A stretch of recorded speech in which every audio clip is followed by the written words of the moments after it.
قل هل يستوي الذين يعلمون والذين لا يعلمون إنما يتذكر أولو الألباب.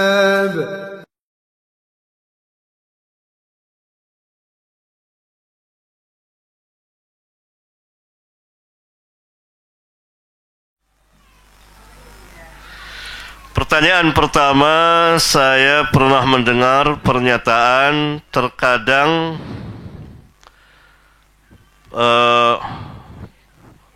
istiwa boleh diterjemahkan kepada menguasai. Ini keliru. Istiwa dalam bahasa Arab itu tidak bisa diterjemahkan dengan istaula, menguasai. Tidak ada dalam lughatul Arab. Dan bertentangan dengan nas. Seperti Allah Subhanahu wa ta'ala berfirman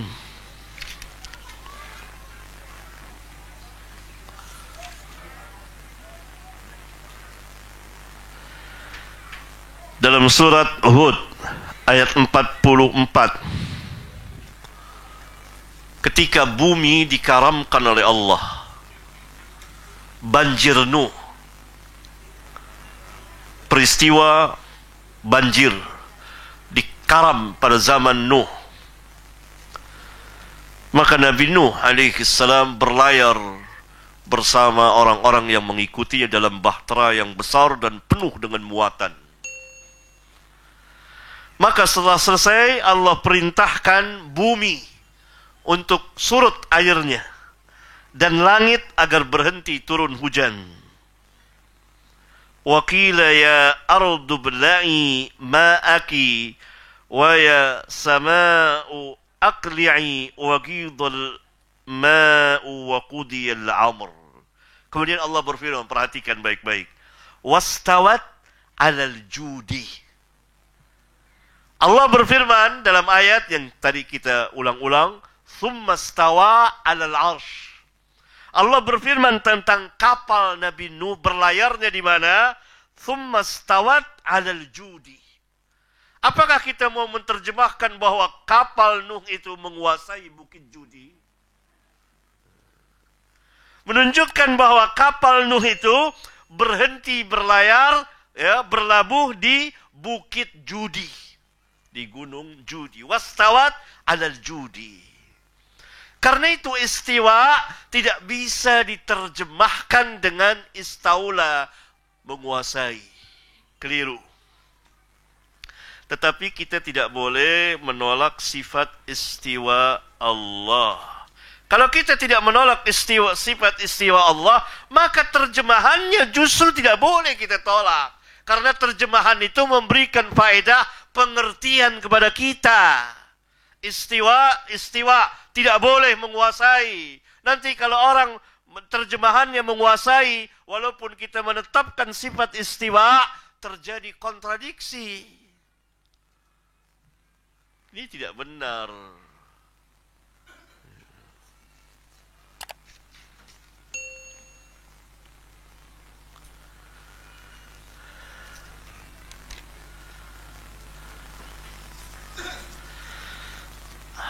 Apa pendapat Ustaz terhadap pernyataan kami bermadhab fikih Syafi'i? Kami berakidah dengan akidah Asy'ari, bertasawuf dengan Al-Ghazali.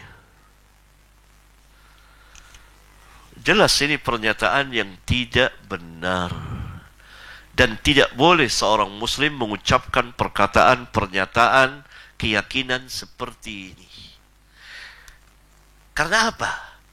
Karena Allah tidak pernah memerintahkan kita untuk mengambil agama kita dari tiga orang ini. Allah perintahkan kita mengambil agama dari mana? Al-Quran dan Al-Kitab. Al-Sunnah dan Al-Quran, Al-Kitab dan Al-Sunnah. Perhatikan firman Allah dalam surat An-Nisa. Ayat berapa? 56 atau berapa? Ya ayyuhalladzina amanu ati'u Allah wa ati'ur rasul wa ulil amri minkum. Hai orang-orang yang beriman, taatlah kepada Allah mutlak. Ati'u Allah, kata kerja ati'u diulang. Wa ati'ur rasul diulang 2 kali. Ya ayyuhalladzina amanu ati'u Allah wa ati'ur rasul. Hai orang-orang yang beriman, taatlah kepada Allah dan taatlah kepada Rasul. Perhatikan, kata kerja ati'u diulang 2 kali. Berarti ketaatan kepada Allah dan Rasul mutlak. Wa ulil amri, dan ulil amri di antara kamu. Diulang tidak kata ati'u? Tidak diulang. Apa maknanya? Maknanya ketaatan kepada ulil amri terkait dengan ketaatan kepada Allah dan Rasul. Sekarang saya tanya, siapa ulil amri itu?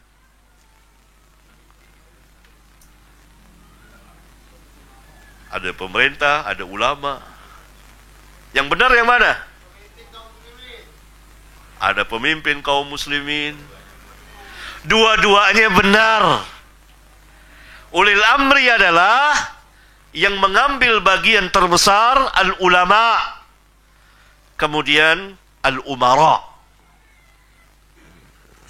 Ulama bagian ilmunya. Ulil amri bagian pelaksanaan. Karena ulama tidak mempunyai kekuasaan. Ulil amri diberitahukan. Menurut syariat Allah begini, maka pemerintah melaksanakan. Karena itu ulil amri adalah al-ulama wal umara. Tidak boleh mentaati mereka secara mutlak. Tidak boleh. Berarti pengikutan kita di dalam beragama secara mutlak kepada Allah dan Rasulnya. Maka para sahabat itu mengambil agama mereka tidak dari perkataan manusia, tapi dari Allah dan Rasulnya. Mereka beredar bersama Alkitab dan Sunnah. Syafi'i tidak akan pernah mau diikuti, karena beliau tahu bukan beliau yang diikuti Rasulullah SAW. Perkataan beliau kalau bertentangan dengan hadis, tolak, kata beliau. Kata beliau, la tuqalliduni. Jangan kamu taklid kepadaku. Al-Imam Al-Muzani, murid beliau, ketika meringkas kitab meringkas beberapa kitab Syafi'i, beliau mengatakan, ini Syafi'i, saya ringkas kitab ini atas pesan Syafi'i, atas pesan Asy-Syafi'i, agar tidak bertaklid kepada beliau. Kalau kita ikuti hanya Syafi'i saja, akan banyak sunnah Nabi yang kita tinggalkan. Bagaimana kita mengambil fikih dari ini kalau yang kita ikuti betul-betul Syafi'i? Bukan Syafi'i orang Jakarta, bukan. Betul-betul imam orang Quraisy. Itu kita akan ketinggalan sunnah demikian banyaknya. Saya ambil contoh. Ada nggak kitab Al-Um di sini? Kalau ada kitab Al-Um, saya bisa berikan berapa contoh yang Syafi'i tidak mengetahuinya, atau belum sampai ilmu kepada beliau, atau sampai kepada beliau melalui jalan yang dhaif. Satu saja, karena kepanjangan kalau saya bahas tuntas. Azan yang biasa kita laksanakan itu azan Bilal. Azan yang biasa kita laksanakan itu azan Bilal. Itu hadisnya riwayat Abu Daud dan lain-lain. Syafi'i pakai tidak azan itu? Tidak. Syafi'i pakai azan penduduk Mekah, azan Abi Mahdzurah. Bukan azan Bilal. Kalau kita mengikuti mazhab Syafi'i, seharusnya kita tidak pakai azan Bilal, tapi pakai azan Abi Mahdzurah. Karena Nabi SAW menerangkan tentang azan ada dua. Azan yang biasa kita dengar dan azan Abi Mahdzurah, yaitu syahadatain diulang. Allahu Akbar, Allahu Akbar, Allahu Akbar, Allahu Akbar. Asyhadu an la ilaha illallah. Asyhadu an la ilaha illallah. Asyhadu anna Muhammadar Rasulullah.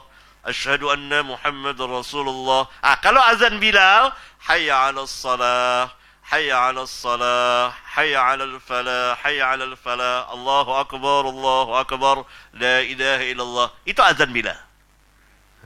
Kan dipakai di sini azan Bilal, di Indonesia juga begitu. Tapi azan Syafi'i, azan Abi Mahdzurah yang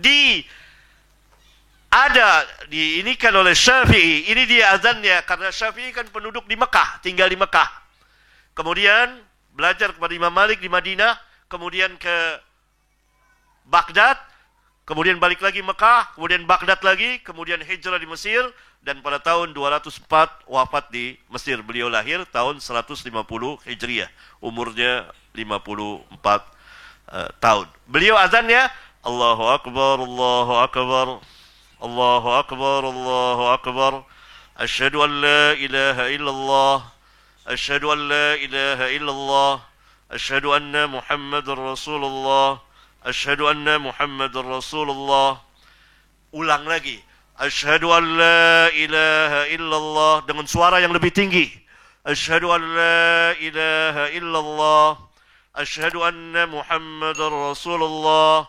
Asyhadu anna Muhammadar Rasulullah. Jadi 2 kali ulang syahadatain itu. Baru hayya 'alas salah dan seterusnya. Ada yang mau azan seperti itu? Geger satu negeri itu. Saya lah dulu orang pertama yang azan itu di Indonesia. Tahun 87. Maka terjadi kegegeran, azan aneh ini. Kok diulang? Tapi sebelum saya melaksanakan, saya tulis dulu, saya berikan bayan. Selama 1 tahun beredar tulisan itu. Ada azan ini. Saya ingin tunjukkan, kalau kita menentukan salah satu mazhab, maka kita akan kehilangan sunnah. Tapi kalau kita ambil dari sunnah Nabi dan meminta bantuan dari para ulama, dari Syafi'i, dari Malik, dari lain-lain, insya Allah kita akan menguasai sunnah. Setelah setahun, maka pada tahun 87 ya, 86, 87, saya azan sendiri.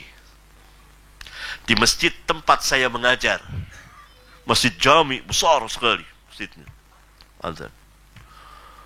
Orang-orang dengar ini azan apa ini? Gitu. Akhirnya ramai. Saya biarkan saja. Karena di sana kan bebas ya. Wah, dibantahlah saya. Bantah oleh sebagian ahli ilmu. Bilang hadisnya dhaif dan lain sebagainya. Akhirnya saya memerintahkan sebagian ikhwan untuk menulis surat, menyampaikan untuk kita adakan debat terbuka. Debat terbuka. Mereka siap. Maka ditentukanlah harinya. Tahun 88. Debat terbuka. Dihadiri oleh pejabat, polisi, dan semua resmi. Di masjid. Ba'da Isya sampai tengah malam jam 12. Saya bawa kitab banyak. Dulu belum ada HP atau yang bisa simpan ya. Jadi harus bawa kitab banyak, 1 mobil. Untuk saya tunjukkan ini dia. Ini dia hadis ini dianut, azan ini 3 mazhab menjelaskannya. Syafi'i, Malik, Hambali.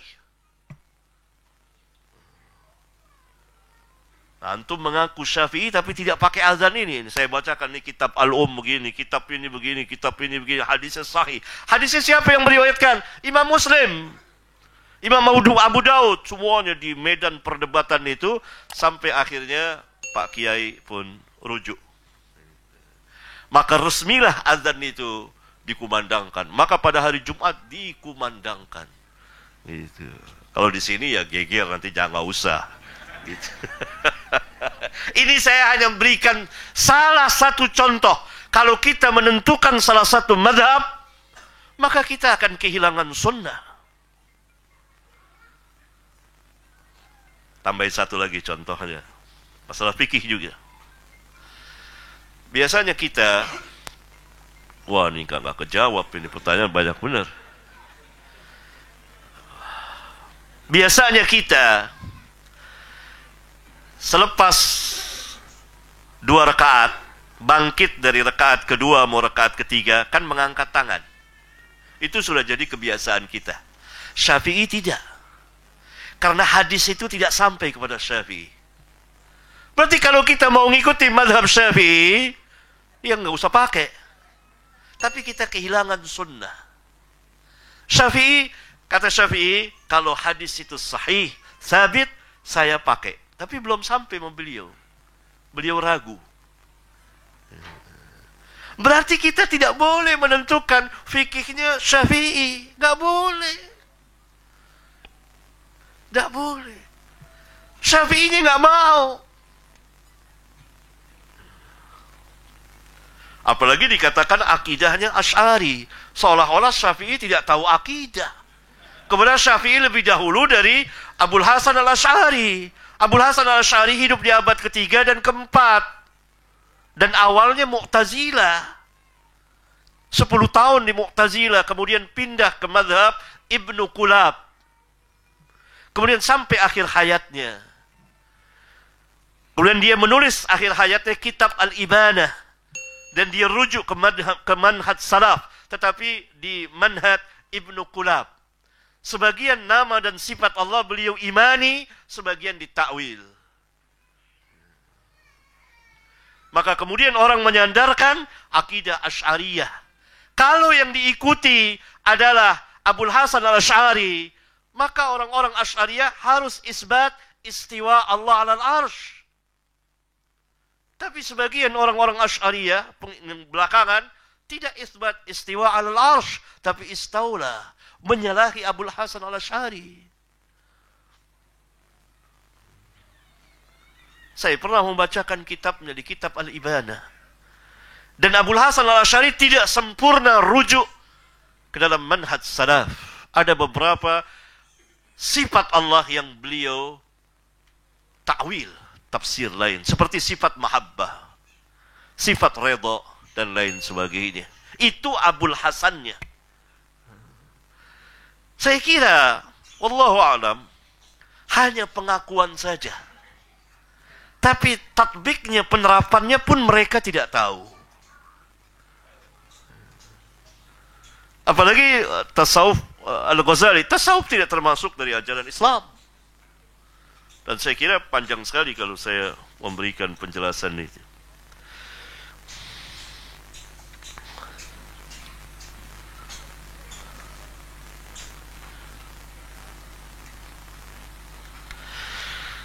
Pertanyaan yang lain, Ustadz, apakah sifat nuzul termasuk sifat fi'aliyah Allah?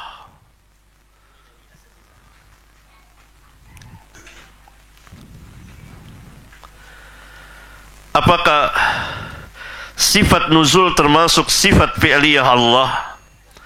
Apakah sifat nuzul ini disepakati para salaf? Sifat nuzul adalah sifat fi'aliyah Allah. Sifat fi'aliyah ikhtiyariyah. Sifat perbuatan dan pilihan Allah. Mana dalilnya? Dalil dari hadis-hadis sahih, riwayat Bukhari, Muslim, dan lain-lain. Nabi SAW mengabarkan bahwa Allah setiap malam, pada akhir malam, pada akhir sepertiga malam yang akhir, turun ke langit dunia. Harus kita imani. Turunnya turun, tapi tidak sama turunnya dengan turun makhluk. Laisa kamitslihi syai'un.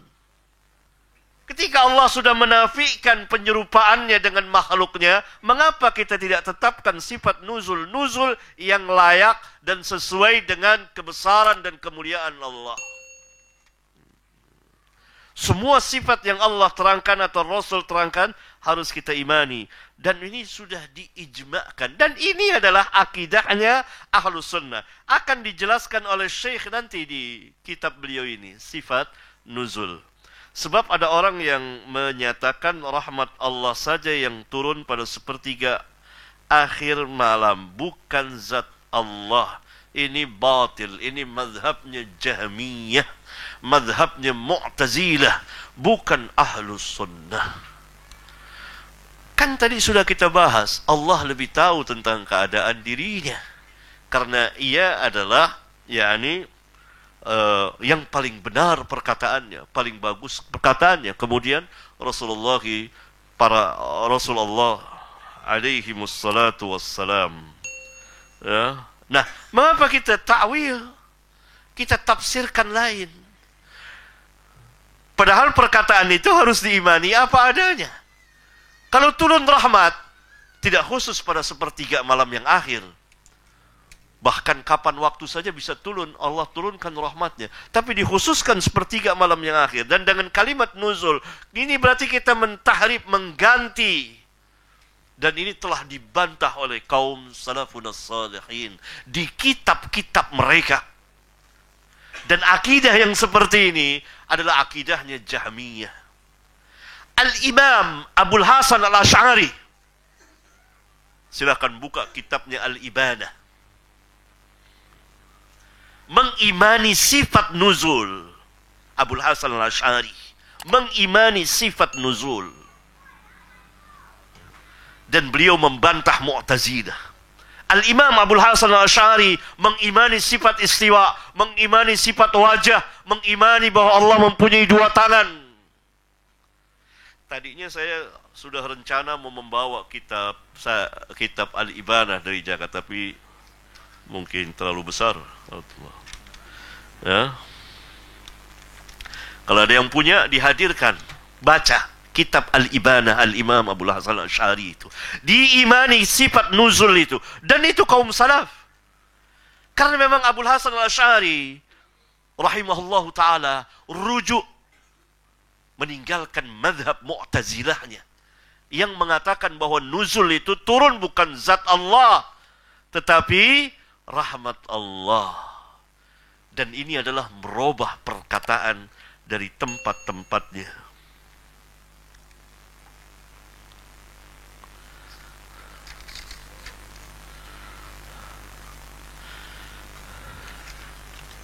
Panjang banget nih.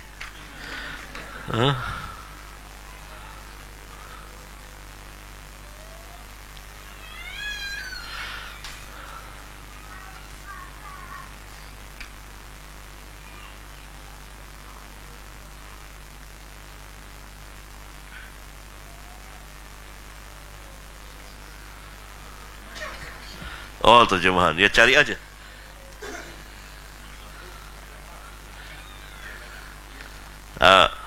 Udah ada terjemahannya. Ini dia judul-judulnya, bab Allah beristiwa di atas arsy. Tentang nuzul ada di sini. Cari silakan. Ini.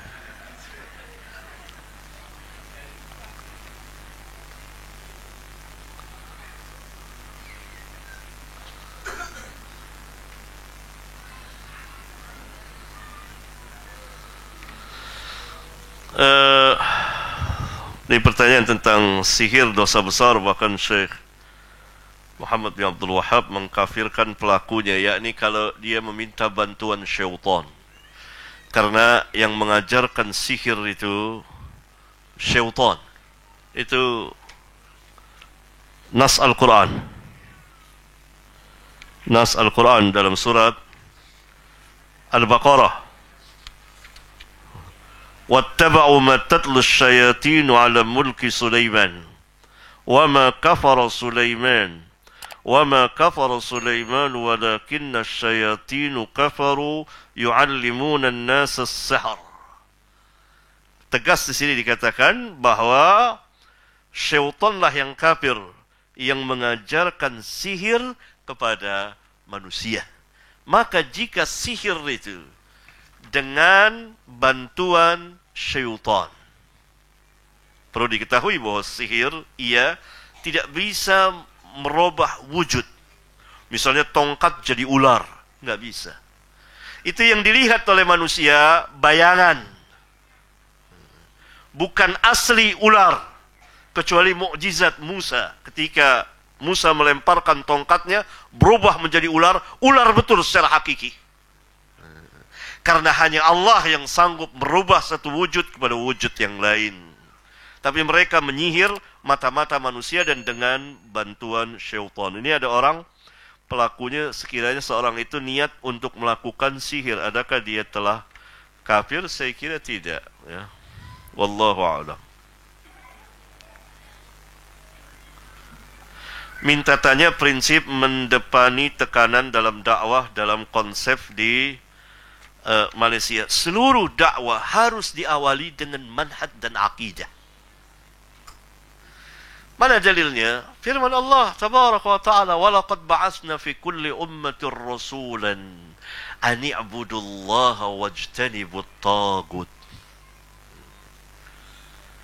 Dan sesungguhnya kami telah utus kepada setiap umat seorang rasul. Dan kami perintahkan agar mereka mendakwakan u'budullaha. Ini prinsip dakwah. Berarti seorang da'i harus menjelaskan di awal dakwahnya, bahkan sepanjang hayatnya, tidak boleh lengah. Karena ini perjalanan para nabi dan rasul. Bukan yang lainnya tidak didakwahkan, tidak. Hakikat dakwah ini. Pertama menjelaskan apa? U'budullaha. Dan yang masuk dalam bagian u'budullaha, yaitu tentang usuluddin, tentang al-aqidah as-sahihah, tentang manhaj yang hak. Semua masuk dalam bab u'budullaha. Ini kita sedang berbicara tentang itu. Di antara yang masuk dalam bab u'budullaha. Yang kedua, wajtanibut taghut. Lawan dari u'budullaha. Permasalahan kesyirikan dan yang berkaitan dengannya seperti pembahasan tentang sihir, tentang manhaj yang batil, firqah-firqah sesat, itu masuk semua dalam bab wajtanibut taghut. Itu asas dakwah dan itu dikedepankan. Itu dakwah namanya. Dan itu Allah perintahkan para nabi dan rasul semuanya. Ingat kisah Mu'adz bin Jabal radhiyallahu ta'ala anhu yang diutus oleh Rasulullah SAW ke negeri Yaman. Rasulullah SAW ajarkan pertama engkau dakwakan tauhid. Dakwah. Karena hakikat dari ini adalah memerdekakan manusia semerdeka-merdekanya dari penghambaan kepada makhluk. Disinilah keunggulan, ketinggian dinul Islam. Seluruh ajaran Islam tinggi. Al-Islamu ya'lu, kata Nabi sallallahu alaihi wasallam dalam sebuah hadis yang dikeluarkan oleh Al-Imam Ad-Darqutni di kitab sunannya, dan hadisnya hasan insyaallah ta'ala. Al-Islamu ya'lu, Islam itu tinggi dan tidak ada yang dapat mengatasi ketinggian Islam. Seluruh ajarannya tinggi sekali. Dan yang tertinggi adalah At-Tauhid. La ilaha illallah. Ini dakwah. Ad-da'wah ilallah. Itu asas dakwah. Perhatikan firman Allah tabaraka wa ta'ala di akhir surat Yusuf. Qul hadhihi sabili ad'u ilallah ala basiratin ana wa man ittaba'ani. Katakanlah, inilah jalanku. Ini pernyataan terang-terangan. Karena dakwah sunnah ini tidak sembunyi-sembunyi, jelas, terang, nyata. Tidak seperti dakwah-dakwah hizbiyah, harakiyah, ajaran-ajaran sesat. Dakwah sunnah ini dinyatakan. Qul hadhi, katakan, inilah jalanku. Ini dia. Ada hujjahnya. penyampaiannya dengan ilmu, penyampaiannya dengan benar. Karena dakwah sunnah ini bukan dakwah caci maki orang, bukan. Dakwah sunnah, dakwah menegakkan kebenaran, dakwah menjelaskan tentang Islam, dakwah mengajak manusia berfikir, dakwah ilmiah. Dan tidak ada menghukumi manusia secara orang per orang, tidak, secara umum. Iya, begini. Dan berrifq, dengan lemah lembut, tetapi penuh keberanian. Qul hadhihi sabili ad'u ila Allah. Lihat, perhatikan. Ad'u ila Allah, ad-da'wa ila Allah. Atas dasar apa? Basirah. Basirah itu ilmu, hujjah. Seorang dai harus punya ilmu, punya hujjah. Ana wa manittaba'ani. Aku bersama dengan orang-orang yang mengikutiku pun berdakwah demikian. Ini asas dakwah. Di mana saja, di Indonesia, di Malaysia, di negeri-negeri yang lain, seluruh para dai dari para sahabat dan tabi'in menegakkan ini. U'budullaha wajtanibut tagut. Agar terjadi perubahan pada umat manusia. Dari penghambaan kepada makhluk menjadi hamba Allah yang hakiki. Ini hakikat kemerdekaan manusia, semerdeka-merdekanya, bahwa ia hanya menyembah, beribadah kepada Allah tabaraka wa ta'ala, dan tidak ada yang ditakutinya kecuali Rabbul Alamin. Adakah kitab-kitab akidah seperti kitab Ibnu Khuzaimah Ad-Darimi dan Ibnu Battah sesuai diterjemah untuk tatapan umum? Saya kira dilihat dulu, karena kitab-kitab itu bisa tidak diterjemahkan dan sanggup tidak orang menerimanya. Saya kira mulai dari yang mudah dulu. Mudah dulu.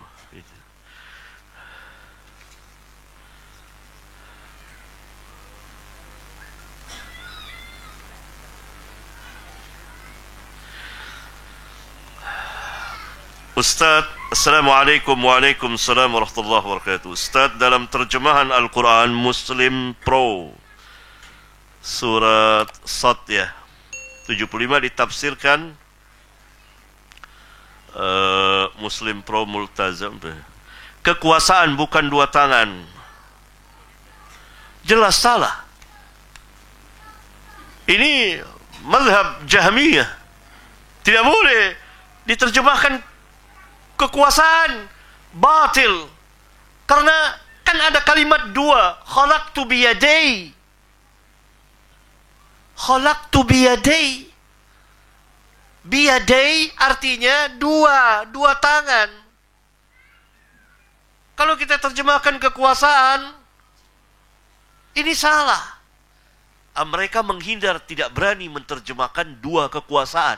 Karena orang akan bertanya, loh, kok Allah punya dua kekuasaan? Kok menciptakan Adam dengan dua kekuasaan? Lalu bagaimana dengan makhluk lainnya? Dengan berapa kekuasaan? Jadi rancu. Batil. Ini menghilangkan terjemahan yang hakiki. Biyadai itu dua. Saya kira para pemula yang belajar bahasa Arab juga pasti tahu. Itu terjemahannya dua tangan. Tidak mungkin satu tangan.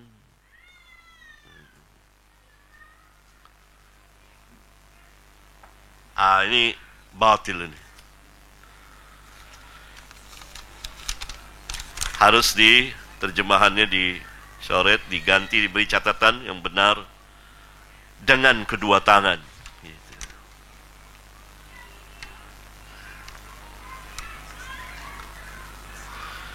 Bagaimana mendakwai sebagian orang yang membatasi sifat Allah hanya 20? Ini juga tidak benar, karena sifat Allah itu banyak sekali.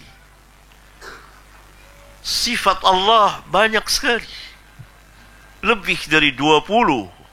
Namanya saja yang Rasulullah SAW perintahkan untuk menghafalnya berapa? 99. Bukan berarti nama Allah terbatas hanya 99. Tidak. Itu yang kalau kita hafal 99, ada keutamaan dijanjikan masuk surga. menghafalnya, memahaminya, mempraktekkannya. Dijanjikan surga 99. Tidak diterangkan oleh Allah dan Rasulnya 1, 2, 3, 4. Adapun hadis yang menjelaskan 1, 2, 3 sampai 99 itu dhaif. Tapi ulama mencarinya, mengkajinya dari Al-Quran dan hadis, nama-nama dan sifat-sifat Allah itu. Berarti tadi sudah saya terangkan kaidahnya, setiap nama mengandung sifat. Kalau 99 nama, berarti ada 99 sifat. Lebih dari 20, berapa kali lipat. Belum lagi sifat-sifat Allah yang lain. Ya? Ini bertentangan dengan Al-Quran dan Sunnah Rasulullah sallallahu alaihi wasallam.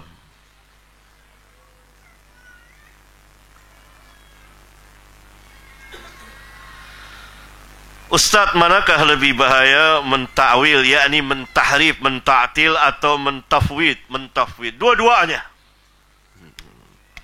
Mentafwid artinya menetapkan Allah mempunyai tangan atau Allah istiwa. Tapi saya tidak tahu arti tangan dan istiwa itu. Berarti kalau tidak tahu, bodoh. Maukah kita sandarkan mazhab salaf bodoh? Al-Imam Malik tadi mengatakan, istiwa itu maklum. Arti maklum telah diketahui. Orang Arab semuanya tahu istiwa. Tapi kaifiyahnya bagaimana Allah istiwa, itu majhul. Berarti tangan maklum, wajah maklum, nuzul maklum. Tapi kaifiyahnya majhul. Karena Allah tidak terangkan kepada kita kaifiyahnya. Berarti mazhab tafwid, mazhab kebodohan.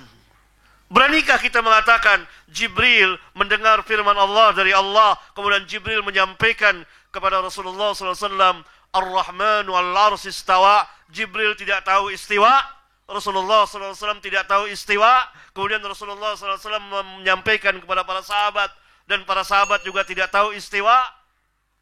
Serahkan artinya kepada Allah. Ini min abtalil batil, dari sebatil-batil perkataan. Berarti kita menganggap bahwa Jibril, Nabi SAW, para sahabat tidak mengerti apa-apa. Tahu, maklum, istiwa. Masa tidak tahu artinya? Yadun kok tidak tahu, tangan kok tidak tahu? Bahaya sekali madhab tafwid itu. Yakni sebuah kebodohan. Padahal ahlu sunnah tahu artinya. Yang mereka tidak tahu, dan itu urusan Allah, karena Allah tidak memberitahukan, yaitu kaifiyahnya. Cukup ikhwan? Dan waktu salat besok ada waktu lagi insyaallah taala. Subhanakallahumma wa bihamdika asyhadu an la ilaha illa anta astaghfiruka wa atubu ilaik. Wassalamu alaikum warahmatullahi wabarakatuh.